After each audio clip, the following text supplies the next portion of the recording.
Radhe Radhe, Radhe Radhe, Radhe Radhe, Radhe Radhe, Radhe Radhe, Radhe Radhe.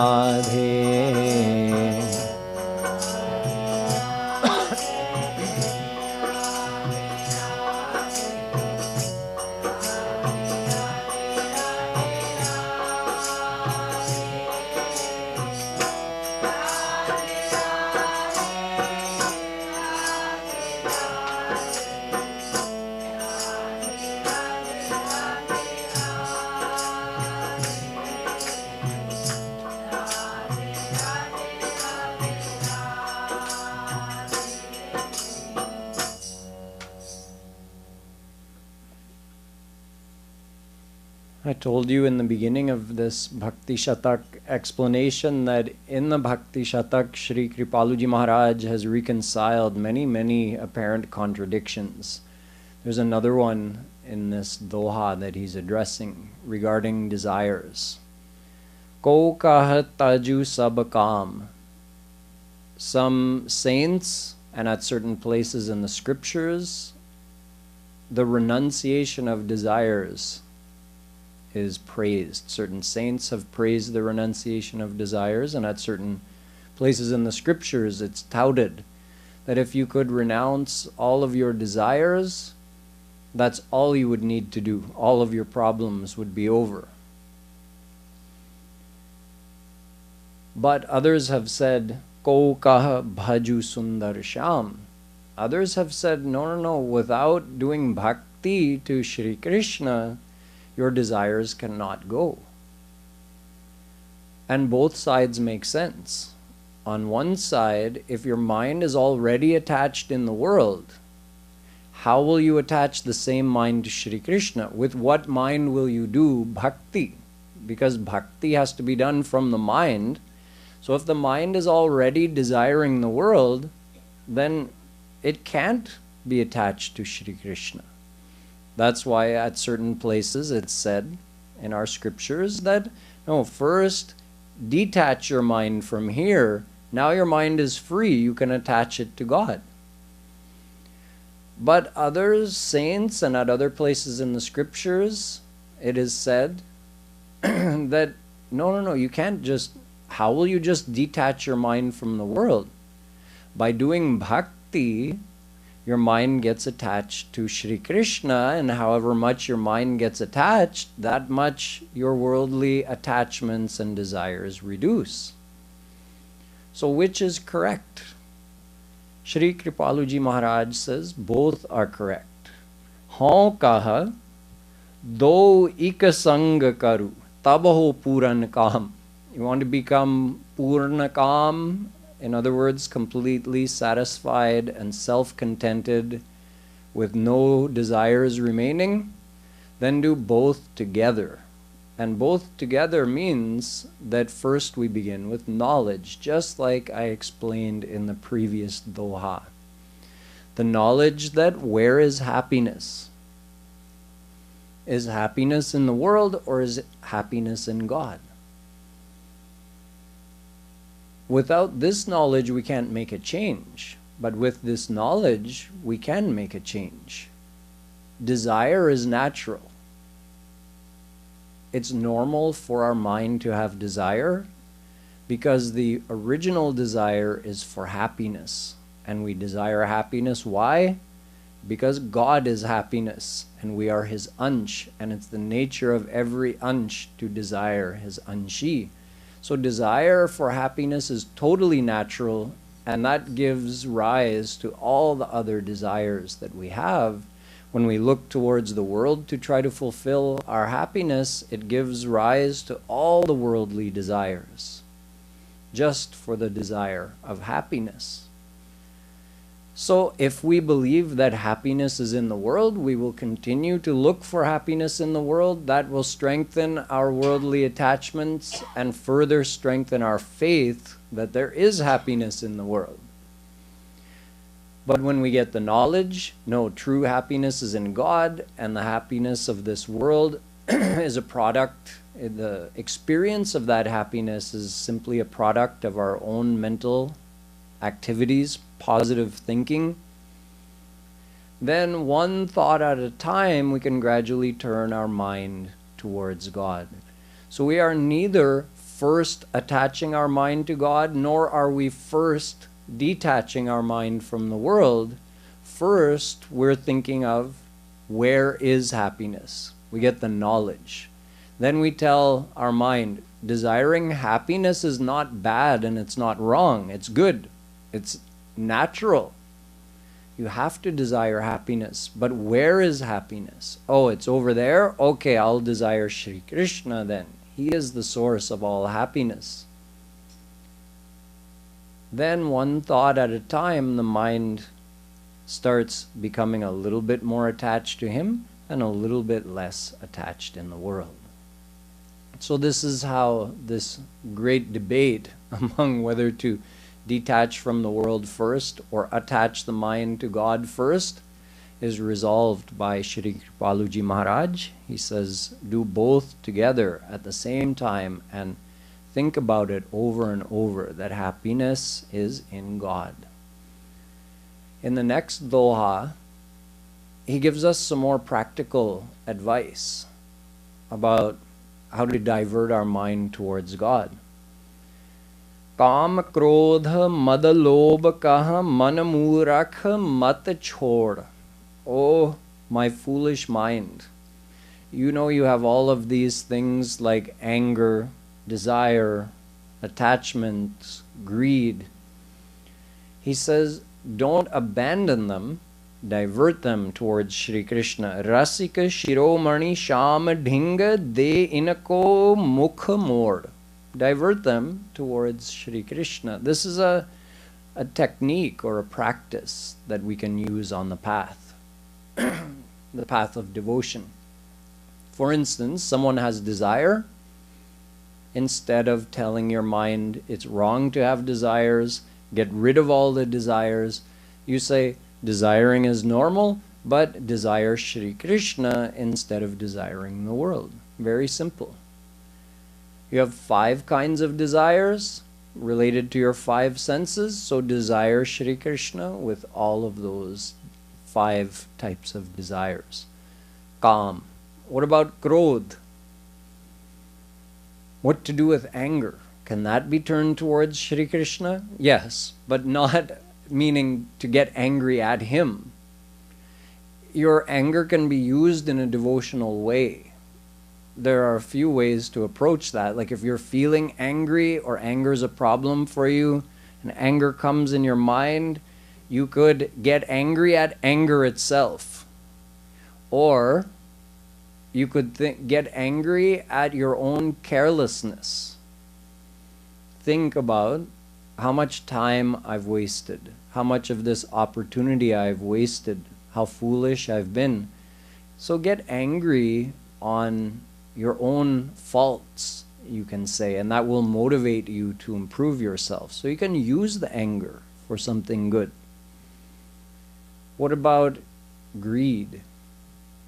Maybe you've tasted a little bit of what we call the ras of bhakti. When you meditate on Shri Krishna and he enters your heart and mind, you feel a type of blissful, devotionally blissful experience. Get greedy for more of that. When you feel greedy for something, think, okay, I want more of that devotional experience. Turn your greed towards the devotional side. Be greedy to get more seva of Radha Krishna or of their saints. What about pride? Pride also can make a person arrogant, can cause us to be unforgiving, uncompassionate towards others. So what should we do with our pride? With pride, you can just say, okay, I have this feeling of pride. Why don't I turn that towards Shri Krishna also? I can be proud in this way. Just like the son of a great emperor feels proud that my father owns all of this land. He's the ruler of all this. Who do I have to fear? I've got nothing to fear. So in the same way, Shri Krishna, the ruler of uncountable Brahmans, the ruler of unlimited planetary systems, he is sitting right here in my heart. Like you feel if you have $1 billion in the bank, I'm the owner of $1 billion. You get a kind of feeling of security and pride out of that. So think, the ruler of the whole universe is sitting right here in my heart. What do I have to fear in this world? That kind of pride is a devotional pride. So in this way, whatever so-called negative emotions of the mind arise, you can find a way to turn them into devotional thoughts and divert them towards God. It's just another practical way of implementing this devotional philosophy. Having the theory is one thing, but actually implementing it is another thing. So Jagadguru Shree Kripalu Maharaj was very practical and always gave us lots of tips and techniques for how to make our life more devotional every minute of every day. And he's given us some of these ideas here in the Bhakti Shatak. Radhe Radhe Radhe Radhe Radhe Radhe Radhe Radhe Radhe Radhe Radhe Radhe Radhe Radhe Radhe Radhe Radhe Radhe Radhe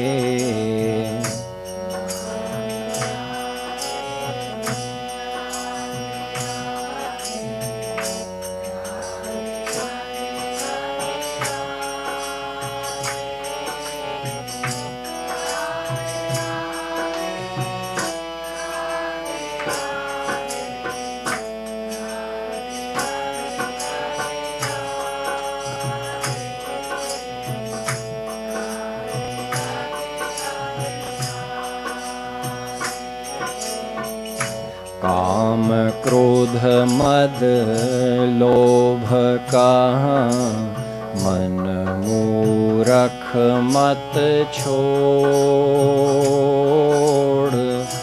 रसिक शिरोमणि श्याम ढींग दे इनको मुख मोड़ Radhe Radhe then को मुख मोड़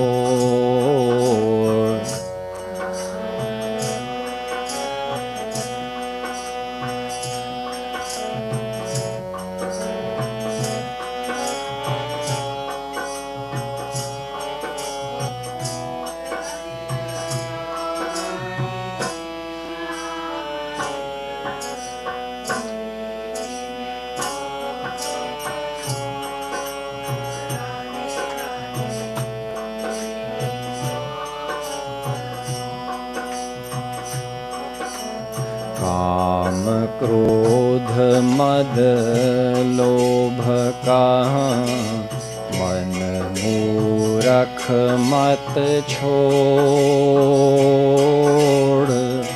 रसिक शिरोमणि श्याम ढींग दे इनको मुख मोड़ राधे राधे दे इनको मुख मोड़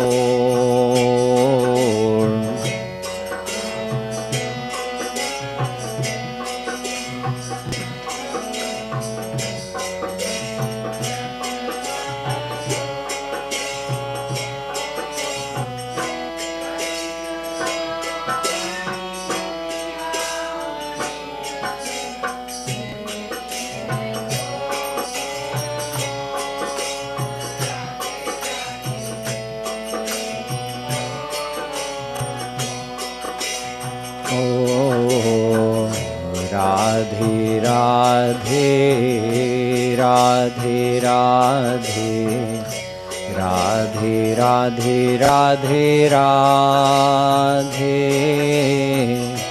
Radhe Radhe Radhe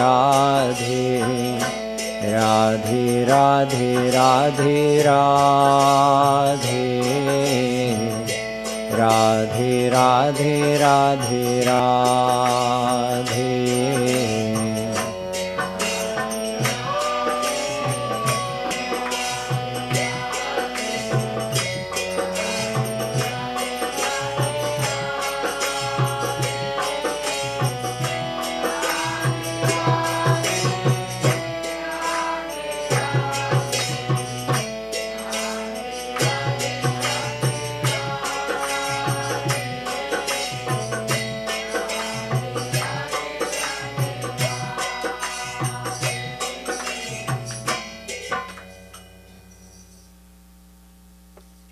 In the next doha, Sri Maharaj explains the difference between souls who are bound by Maya and Shri Krishna, or you can say the heart of souls who are bound by Maya and the heart of Shri Krishna. Sab sadhana sampanna kaha puchat sab sansar. In the world, we need something. As I was just explaining, we want happiness. That desire can never be removed until we get perfect happiness by attaining God. So until that day, we are all by nature swarthi. We are selfish because we need to get happiness. And in fact, our every breath and our every thought is motivated by that desire to get happiness. So, if someone calls you swarthi, selfish, you're very selfish, you don't have to take it as an insult. You can say, yes, it's the nature of every soul to be selfish. Until God realization, until you yourself get unlimited bliss, then you have nothing left to desire, so you don't need to be selfish anymore. Vriksham kshirna phalam tyajanti vihagah shushkam sarah sarasah pushpam paryushitam tyajanti madhupa dagdham vanantam mriga nirdravyam purusham tyajanti ganika Bhrashtashriyam mantrina sarvah karyavashajjano bhiramate kasyastiko vallabha. This shlok says, talking about our nature, that just like when the trees are full of fruit, a whole flock of birds may come and roost in the trees to feed on the fruit. But as soon as all the fruit has dropped or it's rotten, do the birds stay in that tree? No, they go where there's more fruit, somewhere else.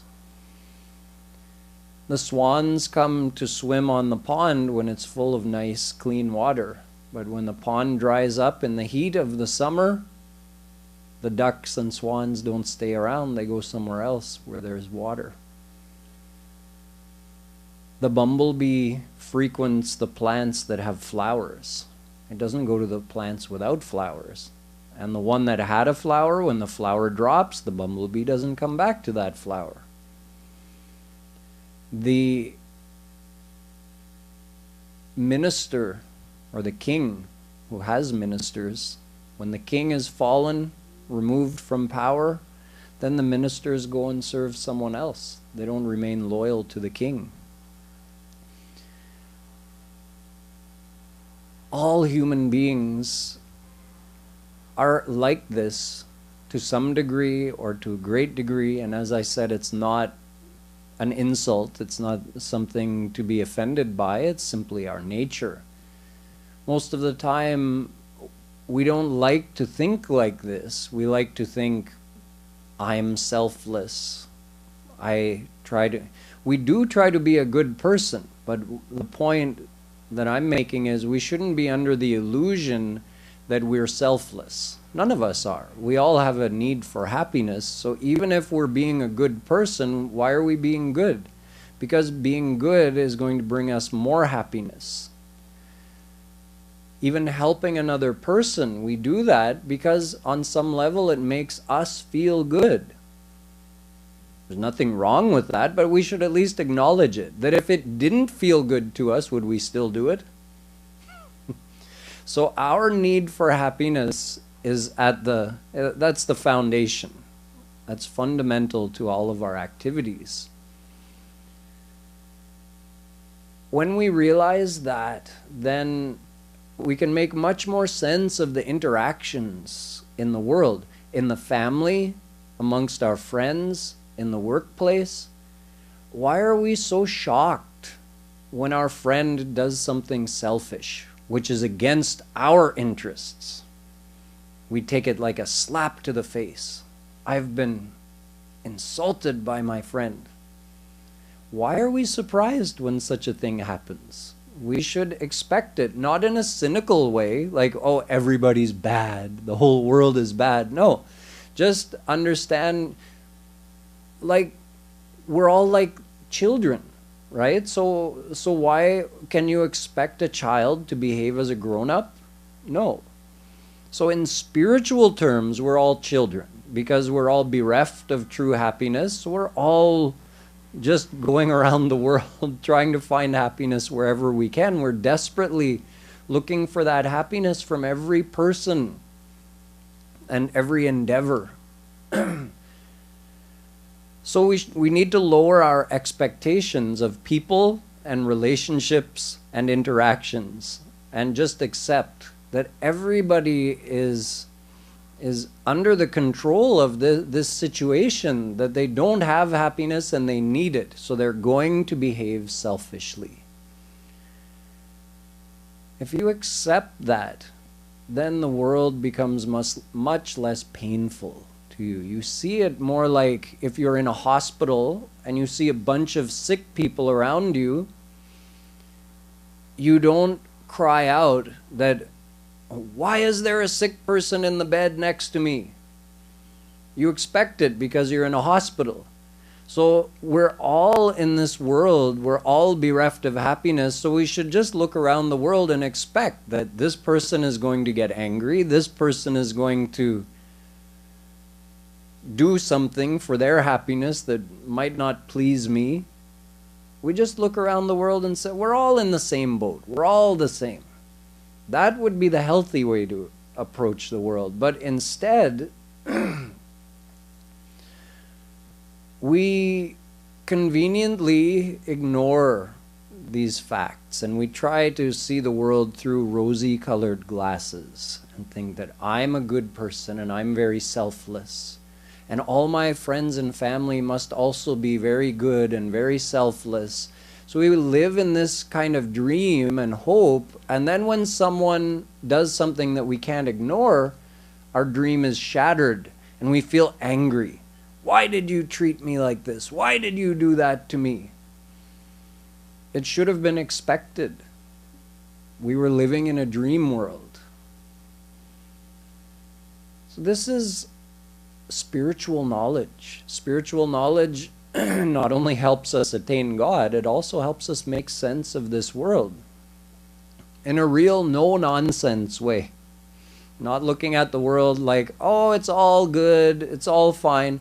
No, really it's not, because every person in this world is faulty. So how will the world not be faulty? Everything in the world is faulty.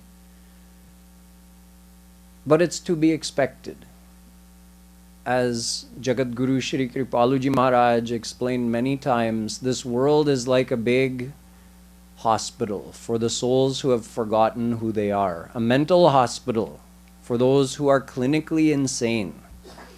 If someone doesn't know who they are and you find them wandering around on the street and they can't answer questions like what is their name, where did they come from, where do they live, then for their own protection, you'll put them in the hospital. In India, they say, Agra bhej do. Here we say, send him to Creedmoor. So this whole world is like that for us. We've all forgotten who we are. We've all been operating and believing that this body is who we are. And there's happiness in this world that's going to satisfy us perfectly. So we've all lost our identity. We've forgotten our identity. So we're all clinically insane according to this definition. So this whole world is God's hospital, medical institution for those who have forgotten who they are. And once you remember who you are, you realize your true self and you attain God, then you're released from this hospital, this Mayic hospital. You're released and you enter the divine dimension. So when we're living in such a place where all the souls are in fact patients, mental patients, who have forgotten their true identity, then why shouldn't we expect that everyone would be selfish? It's the nature of the world. But Shri Krishna is not like this. Sadhanahina prapannakaha puchhat Nanda Kumar. Shri Krishna has no desire of his own because he himself is the very form of bliss. So instead of seeking, we have to seek someone who could give us something we think might make us happy. Shri Krishna doesn't need anything from anyone. So he doesn't look that, oh, does this person have money? Does this person have power? Is this person popular? Is this person famous? What people just want to be around a famous person. Why? Because they think something might come to them. They might get some benefit from being around that person. So we accept that this is the state of the world, but then we also have to know and understand that God is not like this. God looks for sadhanahin, the one, he looks, which soul has no pride that I am like this, I have this much power, I have this much money in the bank, I have this name and fame.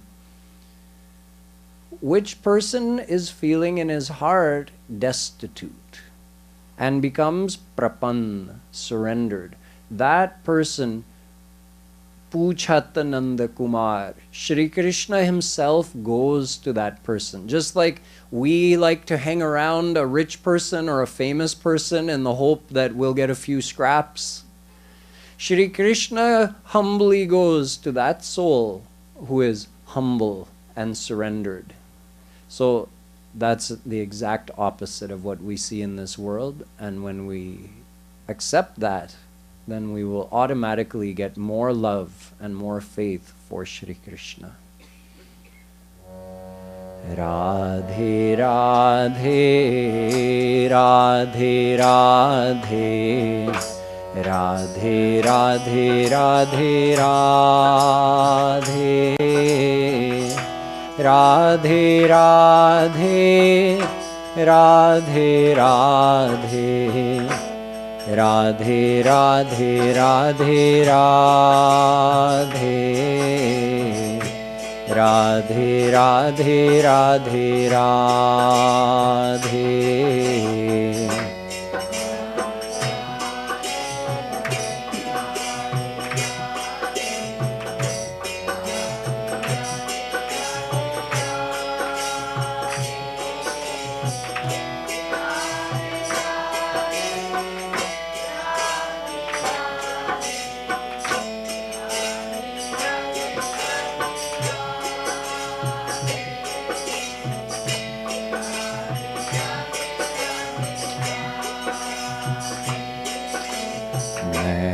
मेरा दोनों बहे मैं मेरा दोनों बहे ज्ञान मझार मैं मेरा दोनों रहे प्रेमिन के दरबार राधे राधे प्रेमिन के दरबार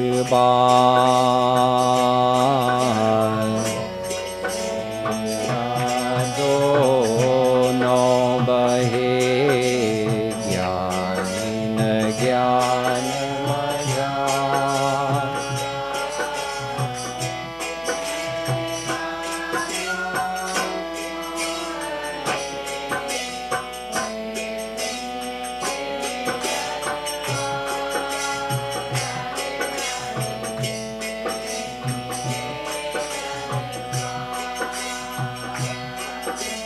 सब साधन संपन्न कहाँ पूछत सब संसार साधनहीन प्रपन्न कहाँ पूछत नंद कुमार राधे राधे पूछत नंद कुमार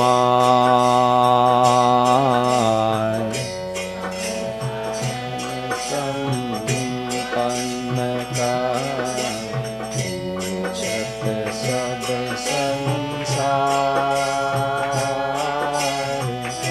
साधनहीन प्रपन्न का पूछत नंद कुमार राधे राधे पूछत Nand Kumar.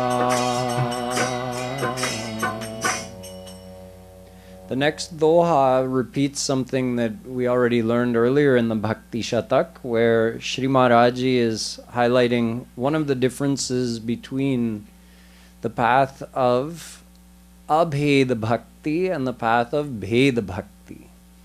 Abhed bhakti means worshipping God with non-dual style of thinking. And bhed bhakti is worshipping God in dualism, meaning that you are Krishna and I am your servant. I am a soul and you are God. So I want to love you and experience you with all of my senses. This is bhed bhakti, what we normally just call bhakti. And abhed bhakti, we also call that gyan marg, when we surrender to God in a non-dual way. So here he says, Main mera dono bahe gyanina gyan majhar. The highest state of gyan, in that highest state, the knower, which is your mind, the knowable, which is God, and the knowledge.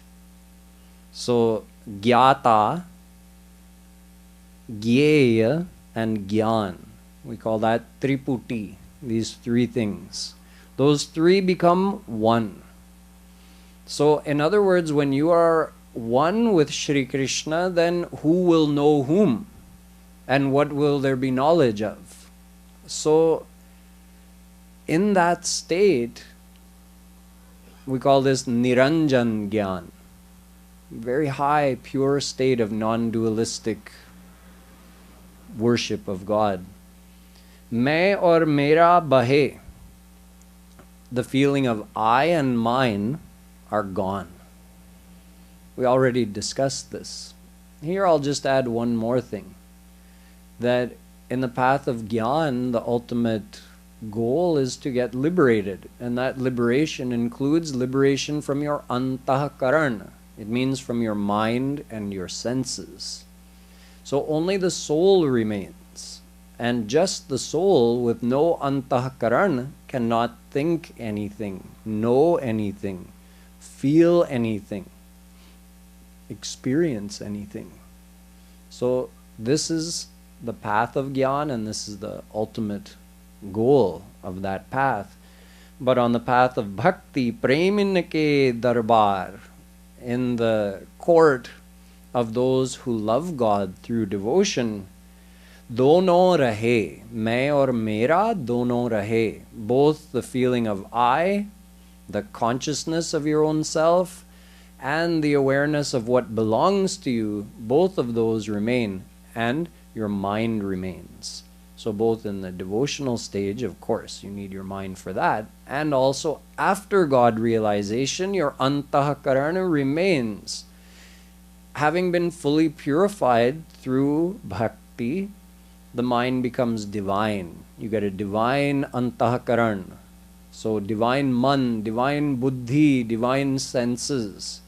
Then you experience God with all of your senses. So even after God realization, your mind remains, your personality remains, and the feeling of I and mine remains. You feel I am a soul.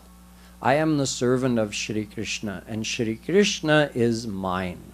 So that's a difference between non-dual worship of God and dual worship of God, or we'll say the path of Gyan and the path of Bhakti.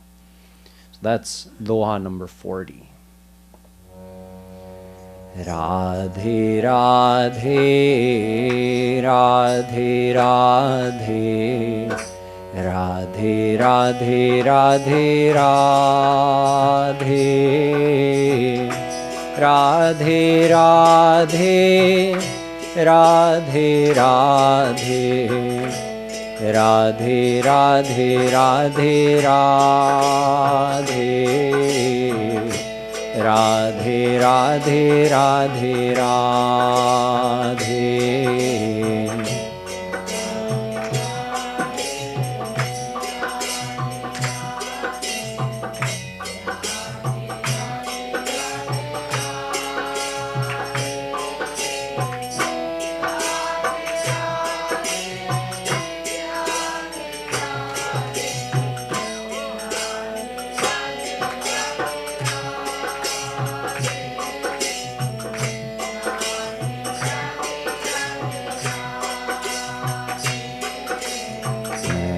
मेरा दोनों बहे ज्ञान ज्ञान मझार,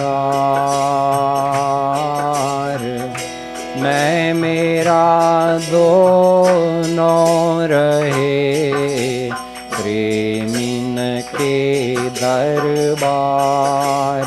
राधे राधे प्रेमिन के दरबार। मेरा दोनों बहे ज्ञान ज्ञान मझार।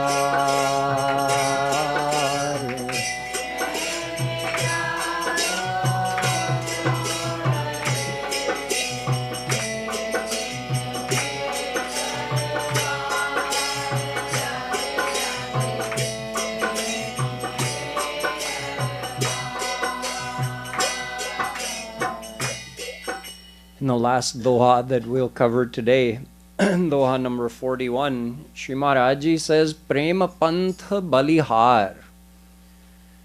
Balihar to this path of devotion. Why? Well, for one thing, Deshakala nahi niyam kachu. Na desha niyamastasmin na kala niyamastatha. It is said that on the path of Raganuga Bhakti, which is the path of loving devotion to God, not the path of ritual formalities, or you can say not the path where one is bound by ritual formalities, but the path where one practices devotion to God in whatever way helps them develop love for Shri Krishna. And the main point of devotion is to remember Him, meditate on Him. So in this path of Raganuga Bhakti, na desha niyam na kal. There is no restriction on where you have to practice bhakti. You don't have to be in a mandir to practice this type of devotion. You could just as easily be sitting in your office chair at work and take 30 seconds to close your eyes and meditate on Shri Krishna. You could just as easily be sitting on your couch at home or walking down the sidewalk and thinking of Shri Krishna. So there's no restriction of place and there's no restriction of time. In the path of Raganuga Bhakti, you are not bound to do devotion at certain specific times because it's supposed to cater to your desire to do devotion. So why should you be restricted to certain times that you can only practice devotion to Shri Krishna at this time of the day? You should be able to remember him any time of the day. So in Raganuga Bhakti, there's no special time where you have to do devotion or where you can't do devotion. Any time and all the time, 24 hours a day, is perfect for doing devotion. Nahi kachu shishtachar. This refers to all the rules and regulations of Vaidhi Bhakti, the ritualistic formalities that are associated with devotion sometimes. We call them Vaidhi Bhakti. They're told in the Vedas. There's Vidhi and Nishedh, do's and don'ts for how to worship God. But those do not apply to Raganuga Bhakti. So you are not required in Raganuga Bhakti to observe any specific ritual as long as you are remembering God. That's the main thing. If your mind is in God, then nothing else matters. And if you have forgotten God, then it doesn't matter what physical formality you're observing, you're not doing bhakti. And one more thing, sarala hridaya nahi chhal kapat. On the path of devotion, the only thing demanded of us is saral swabhav naman kutilai. Bhagwan Ram says, I want your saral swabhav. I want your nice, simple-hearted nature. I don't like chhal, kapat, craftiness, 420. Be simple-hearted. In the world, you have to be hoshiar. Like I was just explaining, don't live in a dream world out there that, oh, everybody is selfless. And no, you have to see the world for what it is. But don't use your intellect to take advantage of others. Use your intellect to understand the situation and prevent from getting taken advantage of by others or from being disappointed where you needn't be disappointed. And when it comes to God, then you have to really become like a little baby, clean of heart, simple, no pretense whatsoever. Think of a child when the father comes home and he may be dressed in a suit and tie, and the child has been playing in the mud, but when he sees his father, he just runs and jumps into his arms. And the father doesn't scold him for dirtying his suit pants, because he sees the simple-heartedness of the child. The child is not making any pretense. The child is just loving his father. So if we become simple-hearted like that in front of Shri Krishna, then his heart also melts. Bhagati hina biranchikina hoi sab jiva hi samamohi priya soi Bhagativanta ati nichahu prani mohi prana priya asi mam bani. Bhagwan Ram tells the residents of Ayodhya that even if Brahma, who's so great, if he is bereft of that kind of simple-hearted devotion, then he is the same as any other living being to me. He doesn't mean anything special to me. But even the most lowliest living being or lowliest human being, low meaning social status, economic status, whatever it may be, if that person has bhakti in their heart for me, then mohi prana priya. That person is as dear to me